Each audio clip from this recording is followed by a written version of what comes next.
we are back with another exciting video on the topic of the Bohr's atomic model. Okay, now what's the why the Bohr can propose this model? So there is a problem with the Rutherford model. Now what's the failure of the Rutherford model? The failure of the Rutherford model is, according to the Rutherford can just told the electron can revolve around the nucleus, but according to the classical physics, when the two charged bodies can move around each other, then they can of course radiate energy. When they can radiate energy, then the condition will reach when the electron can fall on the nucleus and all the atomic structure can go to collapse. So there is a problem with an electron at atomic stability with the Rutherford model. Now the Bohr can fix this problem. How the Bohr can fix this problem? Bohr can fix this problem by proposing a method that the electron, yes, the electron can revolve around the nucleus, but the electron can revolve around the nucleus in a fixed energy orbit, and these energy orbits are called as the shells. As long as it will revolve around this shell, around the nucleus in this shell,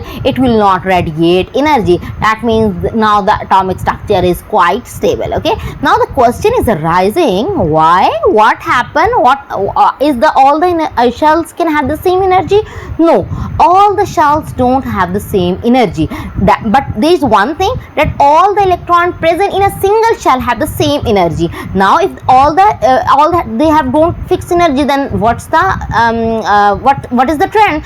Basically the shells that are present closer to the nucleus has the less energy, but as you start moving further away they have the greater energy. So basically the closer shells have the lower energy, while the furthest shell have the high energy. He designated these shells as K, L, M. K for first shell, L for second shell, M for the third shell. Okay, now among in this structure, M has the highest energy while the K has the lowest energy. So the electron present in the K shell has the low energy, while the electron present in the M shell has the greater energy. Now there is a question, is there any possibility that electron can jump from one shell to another shell? Yes, of course there is a possibility that electron can jump from high energy to low energy, or low energy to high energy shell. So what happens when electron can jump from the low to high? So when electron can jump from low to high, let's suppose from K to L, from L to M, so it will absorb energy. How it will absorb energy? It will absorb energy in the form of the photon. But when it will jump from high to low, that means now the energy of the electron is going to decrease.